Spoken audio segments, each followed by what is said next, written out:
కాబట్టి ఈ యొక్క మార్గాన్ని తెలుసుకోవాలి. జ్ఞానం అంటే అవిద్యయాం బహుదా వర్తమాన వయం కృతార్థ ఇత్యభిమన్యంతి బాలాః యత్కర్మిణో న ప్రవేదయంతి రాగాంతే నాతురా క్షీణ లోకాక్షవంతే. ఇష్టము వచ్చినట్లు కావలసిన వాటిని సంపాదించుకుంటూ కావలసిన కోరికలు సంసారంలో కుటుంబంలో అనుభవించుకుంటూ జీవించే వాళ్ళు అజ్ఞానంలో ఉన్నారు, వాళ్ళు సరైనటువంటి మార్గములో లేరు అని చెబుతున్నాయి. రాగము అనగా అదే కోరిక లాంటిది. ఇష్టము, అనురాగము, ఆసక్తి, ఫలాభిసంధి ఇవన్నీ పర్యాయ పదములు ఒకదానికే. రాగద్వేషములు ప్రవృత్తికి కారణములు. అంటే కోరిక, కోపము, ద్వేషము సరిపోకుండా ఉండేదాన్ని ద్వేషము అంటారు.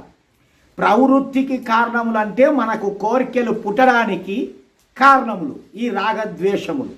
రాగ ప్రేరితులై శుభకర్మలను ఆచరించి అంటే ఆ రాగానికి కోరికలకు దాసులై శుభకర్మను ఆచరించి సుఖములను అనుభవింతురు.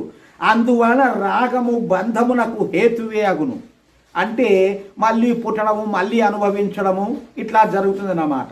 ఆ రాగము అవిద్యామూలకము కావున అట్టివారు పరమార్థ సుఖమును పొందజాలక నానావిధ జన్మ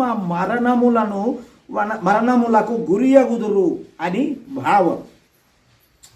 ఇష్టాపూర్తములు అదే ఇష్టం వచ్చేటువంటి వాటికి ఇష్టాపూర్తం మన్యమాన వరిశిష్టం నాణ్యచ్చేయో వేదయంతే ప్రమూఢాః నాకస్య పృష్టేతే సుకృతేను భూత్వా ఇమం లోకం హీనతరం చావిశంతి.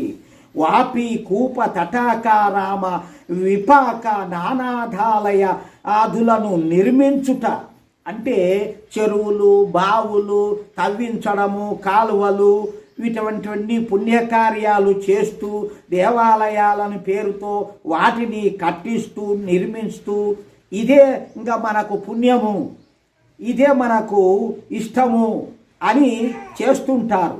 ఈ అవి పరోపకారార్థము ధనికులచే నిర్మింపబడను. పరులకు ఉపకారం చేసేటువంటివి ధనికులు నిర్మింపజేస్తారు.